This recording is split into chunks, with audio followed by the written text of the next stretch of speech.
Part 1. You are going to hear a conversation about renting an apartment. First, you have some time to look at questions 1 to 6.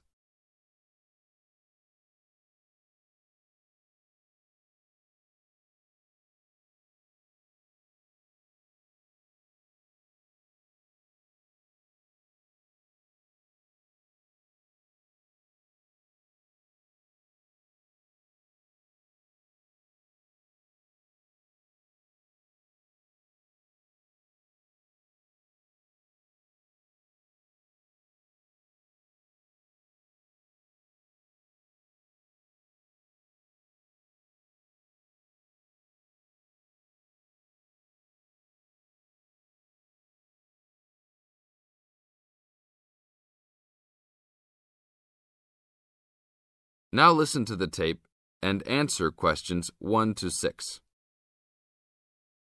How can I help you, sir? Hi, I'm interested in renting an apartment in your building. Can you show me around inside? Sure, my pleasure. Do you know what kind of apartment you're looking for? I'm thinking of something for my best friend and I. The apartment doesn't have to be too big, just something comfortable for the two of us. I'm looking for a kitchen, 2 bedrooms and a bathroom, just something simple. Okay, well, let me show you what we have to offer. We divide our apartments into 3 categories. There are standard apartments, upgraded standard apartments, and luxury apartments. Please follow me. This apartment just went up for rent yesterday.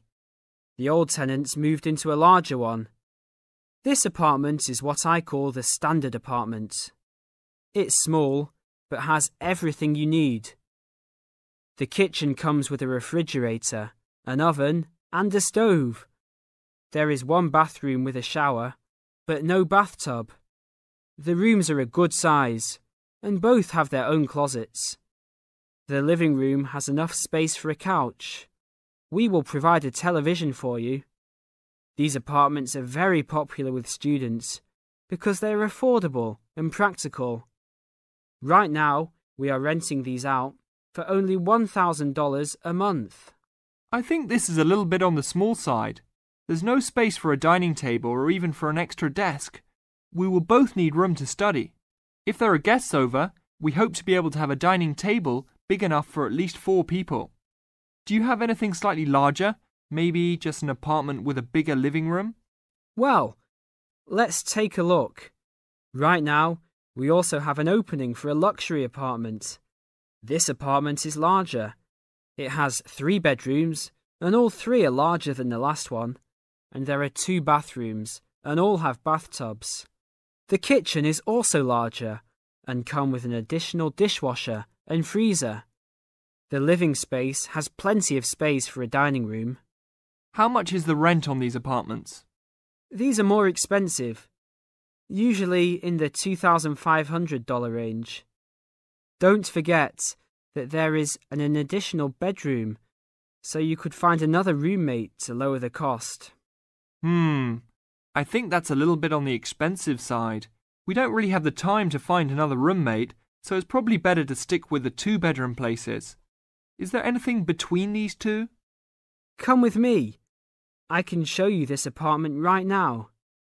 But there are people living in it. There are no more of these kinds of apartments available at this moment. But if you decide that you like it, I can put you on the waiting list. And as soon as we have openings, you will be contacted. Sure, let's take a look. This is the upgraded standard apartment. As you can see, it's larger than the other 2-bedroom apartment. There are 2 bedrooms and 2 bathrooms, 1 in each room. The living room comes with a television, but no furniture. The kitchen is around the same size as the other smaller apartment. The basic difference is the additional bathroom and larger living room. These rent for around $1,400. Now look at questions 7 to 10.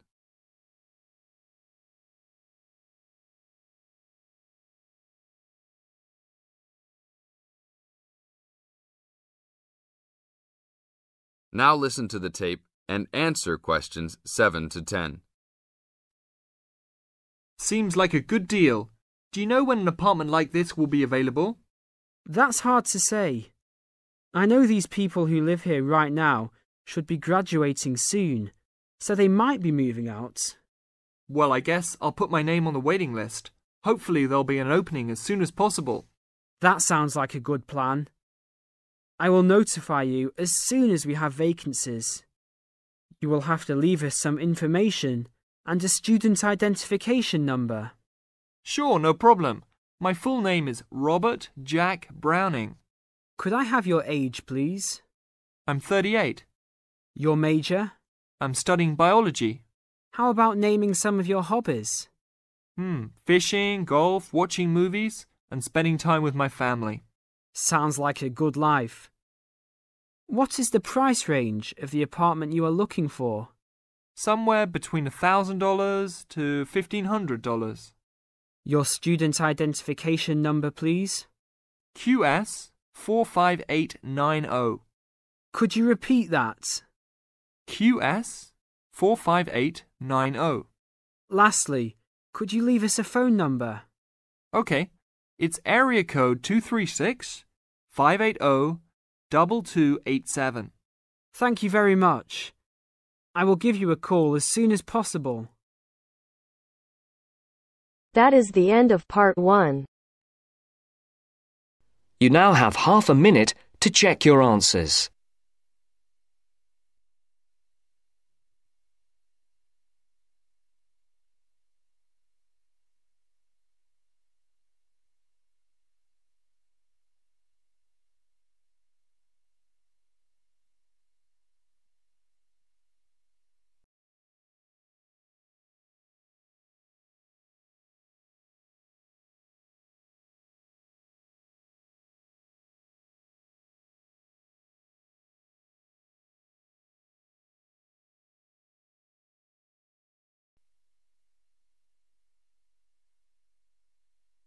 Now turns to part 2. Part 2. You will hear two students talking about a school project. First, you have some time to look at questions 11 to 15.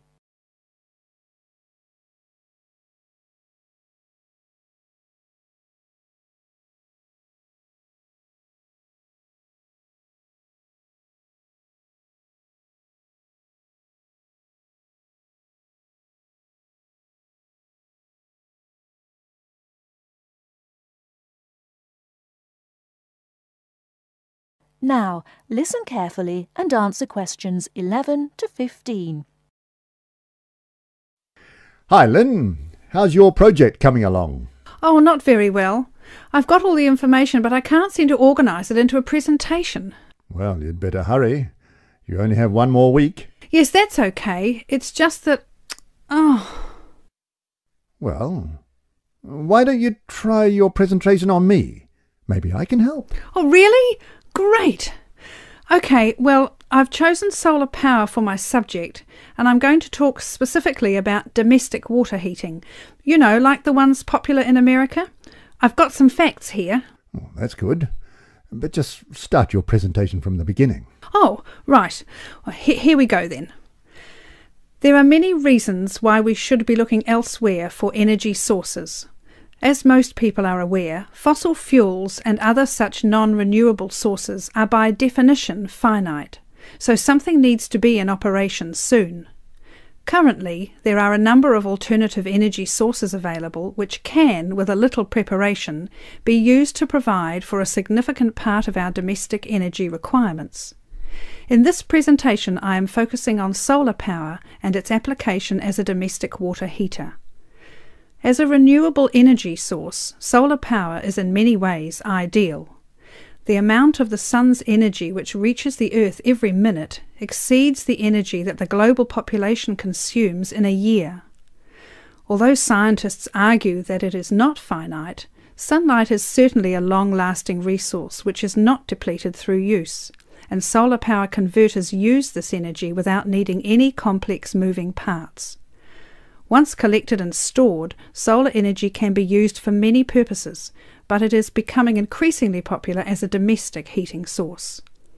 Generally, a building that is heated by solar power will have its water heated by solar power as well, and this has even worked in areas that are not exposed to long hours of direct sunlight, such as the United Kingdom, although not so well as in warmer climates. Why have you stopped? Well, that's all I've got so far. Oh, well. Start by talking about how effective it is. Oh, okay. Well, there are a number of factors that influence how efficient solar power can be. The first, obviously, is the amount of sunlight, and this is dependent on season, time of day, and climate. Although the UK has something of a bad reputation for sunshine, it is actually quite productive during some parts of the year. Given a sufficient size of solar panel and water storage tank, solar power can provide all of our water heating requirements in June and July, and even provide the majority until October. From October to the end of the year, this figure falls dramatically. December is the least productive, being able to supply less than 5% of the average household's hot water requirement. It is at this point that solar power needs to be supplemented with a more traditional form of heating. From January, solar power becomes more effective at a rate of about 20% per month, although this rise decelerates to around 18% by May.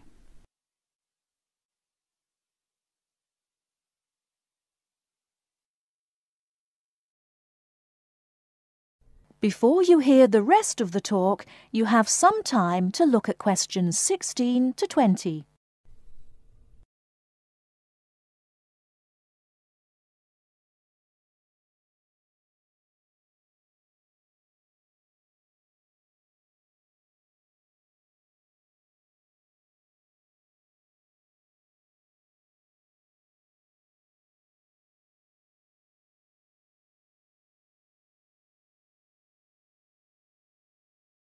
Now listen and answer questions 16 to 20.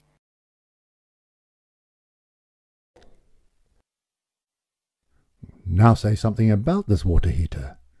Do you have any information about that? Oh yes, I've got an illustration of a water tank here. Well, that's good, but you'll have to describe it. Right. Well, the ideal water tank in the UK has a capacity of 45 to 50 litres, but must be at least 40 litres to be effective. The solar coil is put in the bottom of the tank to heat the water. Now remember that solar heated water will not get quite as hot as fossil fuel water heaters. The bottom half of the tank is normally 20 degrees, and this is why it is important not to have a tank that is too large, as that would take too much energy to heat. In this illustration, it rises to 40 degrees from halfway up. Don't forget that hot water rises, so the top third of the tank is the hottest and reaches an average temperature of 65 degrees. And what's this second layer around the tank? Oh, that's insulation. Because the tank is often either outside or just under the roof, rigid foam is used as an insulation layer. It should be at least 80 millimetres thick all around. Well, that seems like a good presentation. All you need to do is to prepare some short notes and a larger illustration so you can use it as a demonstration and you'll be fine. Oh, you think so? Well, thanks very much for the help. Maybe I could do the same for you one day. Maybe. Anyway, I have to go. Good luck. Thanks. Bye. That is the end of part 2. You now have half a minute to check your answers.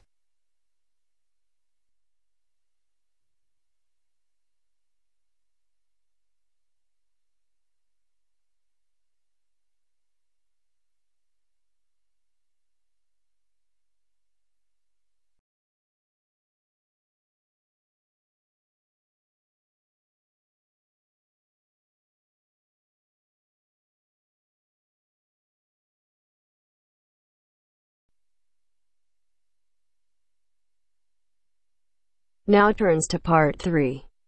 Part 3. You will hear part of a radio program about do-it-yourself house painting. First, you have some time to look at questions 21 to 24.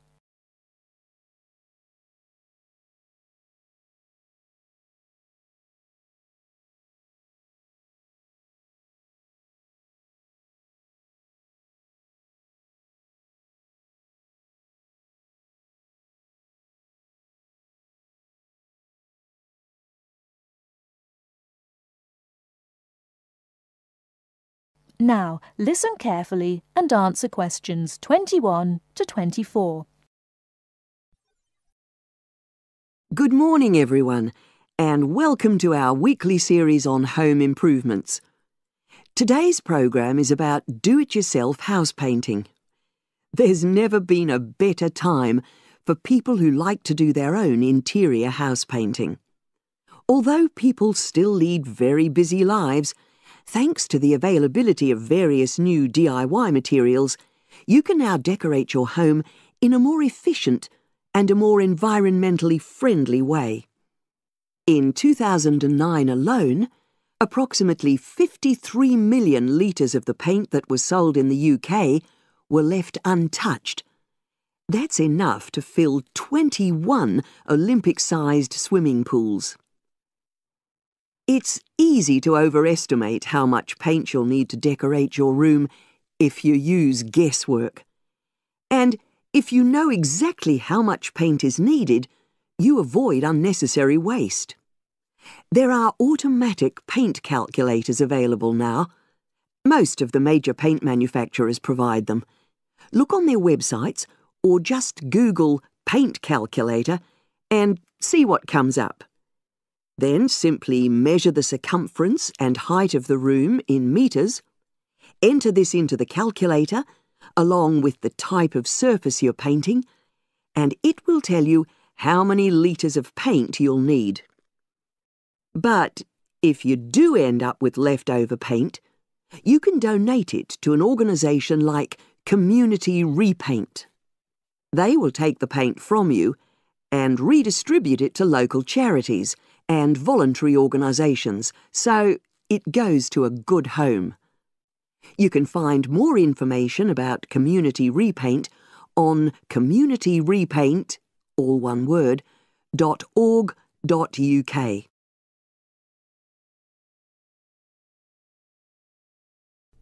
Before you hear the rest of the talk, you have some time to look at questions 25 to 30.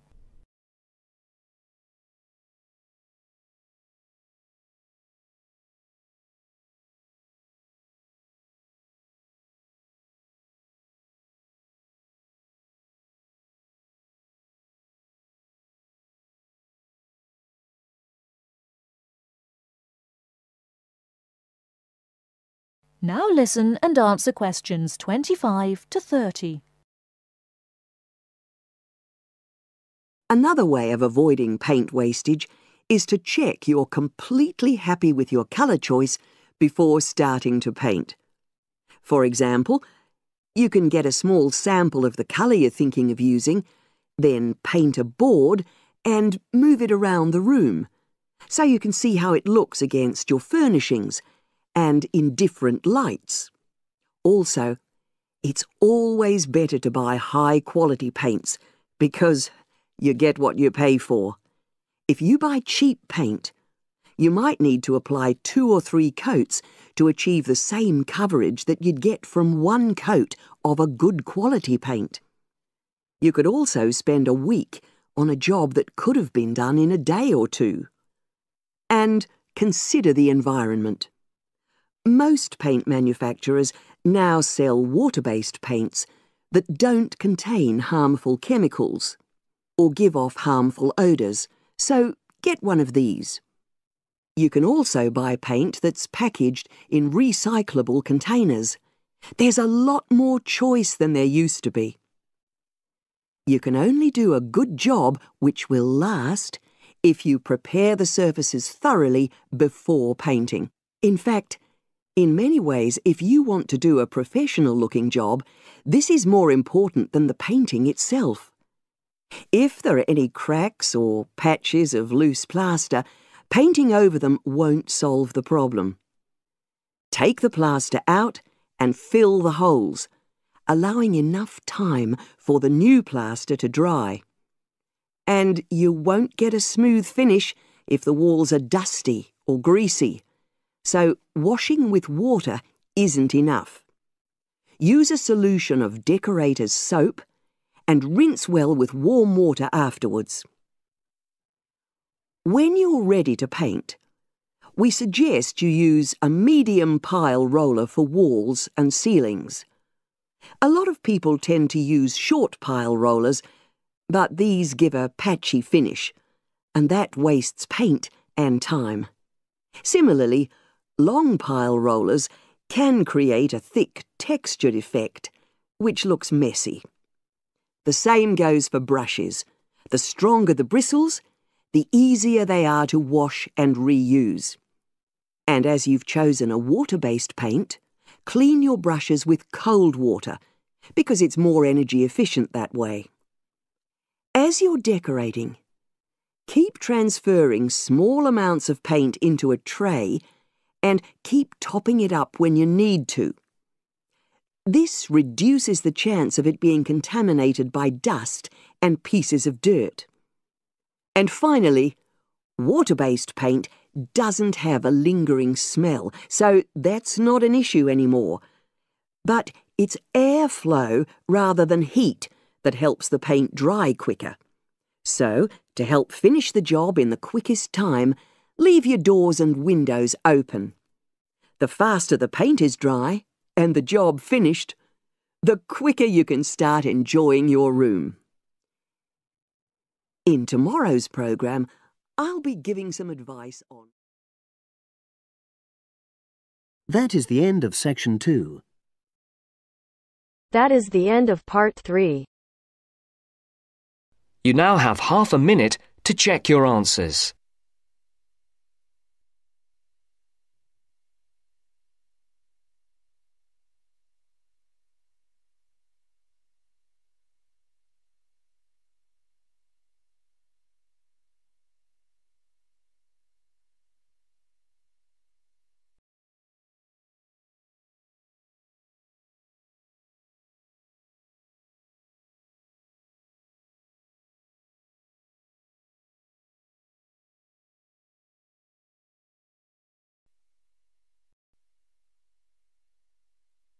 Now turns to part 4.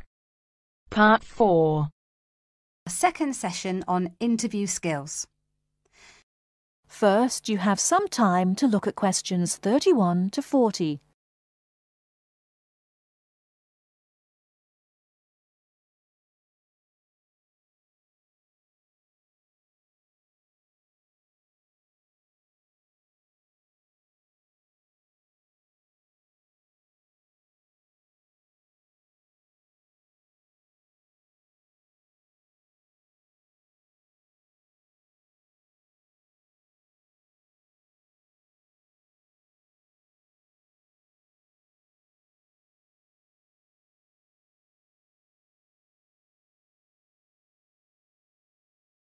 Now listen carefully and answer questions 31 to 40. Hello there everyone, and welcome to our second session on interview skills. Now we have already looked at what to say in the interview and what to wear. So let's consider non-verbal behaviour, or as it is more often called, body language. Believe it or not, research has shown that this is what makes the strongest impression on people we meet. Frequent eye contact is one aspect of body language which goes down very well with interviewers and creates a good impression. Looking at people means that you're sure of yourself and confident. In fact, one famous car company even makes a note of the level of eye contact candidates make during their recruitment process for this very reason. So it is very important to maintain eye contact. But be careful how you do it. Avoid staring, as this is a sign of hostility. But avoiding eye contact altogether and looking away or down is even worse. But the general message is maintain that eye contact. Believe me, the eyes have it. Now, along with eye contact, smiling is one of the other important non-verbal actions which say more to the interviewer than any answers you give. A good way to create a good impression during the first few minutes of your interview is to smile warmly when you meet the person or people who will be interviewing you. It shows them that you are relaxed. Facial scanning takes a triangular route, from the eyes down to the mouth and back to the eyes. Even when you aren't speaking, an interviewer will be noticing your mouth, so give a relaxed smile whenever you feel it is appropriate.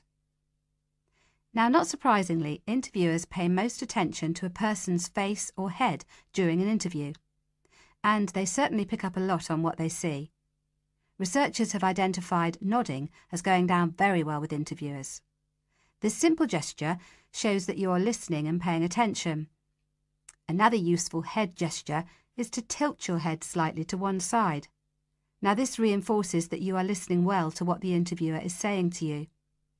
However, tilting your head back isn't such a good idea, as this signals arrogance. And drooping your head forward indicates that you are lacking in confidence. And as we all know, that is exactly the opposite of what an interviewer wants to see. So the message is, mind your head. Now, posture, or the way that you carry yourself, is an important area of body language to be aware of. And it is one of the first body language signals that interviewers read as you enter a room. Posture also matters when you're sitting down. A well-supported position, with your shoulders square and sitting full back on the chair, will give the impression that you are confident, which is just what the interviewer wants to see. I once interviewed a candidate who perched right on the edge of her chair throughout. I kept feeling that she was about to run out of the room in terror. However, occasionally leaning forward slightly when the interviewer is speaking reinforces the message that you are keen and interested, as well as showing the interviewer that you're actually listening to what they are saying. But don't overdo it by leaning too far forward. That can be a bit distracting for the interviewer. Now, we all tend to use our hands to gesture, especially when we are explaining something or as we become involved in what we are saying. This is fine. It shows that we are keen and perhaps even excited about something. However, what can work against someone at an interview is when they fidget. This kind of moving about is, of course, what we do when we are nervous, and fidgeting can be very distracting to watch. So if this is a problem for you when you get nervous, it is a good idea to practice sitting with your hands gently resting in your lap or on the arms of the chair. Try not to fold your arms, though, as this tends to look uncomfortable or hostile. But whatever movements you make, be careful with your hands. They need to be kept well away from your mouth, head or face. In fact, experts say that when a hand flies up to or over a person's mouth, it implies that the person is worried or wound up about something. For most of us, staying calm in an interview situation is a challenge, so putting in a bit of practice in advance will help. So, to end with, here are a couple of suggestions on how to improve our body language. A good idea is to choose a role model, such as an actor or fictional character, or a public figure or someone you know. Then sit calmly and imagine that you are this person. Now, other countries have different body language signals. So remember that if you are being interviewed abroad, you may want to check if there are any special gestures to avoid. It's also a good idea to get used to reading body language signals. You can do this by simply watching how people interact in public places, such as on the streets or in restaurants. And finally, when people have struck up a rapport, it is reflected through the natural mirroring of each other's body language movements. So you can use this to your advantage by occasionally mirroring the interviewer's own movements. For example, if they lean over to one side, you can do the same a few seconds later. It helps to create a special effect known as similar to me. But don't do it too often or the interviewer will notice. Now, any questions before we move on to interview listening skills? That is the end of part 4. You now have half a minute to check your answers.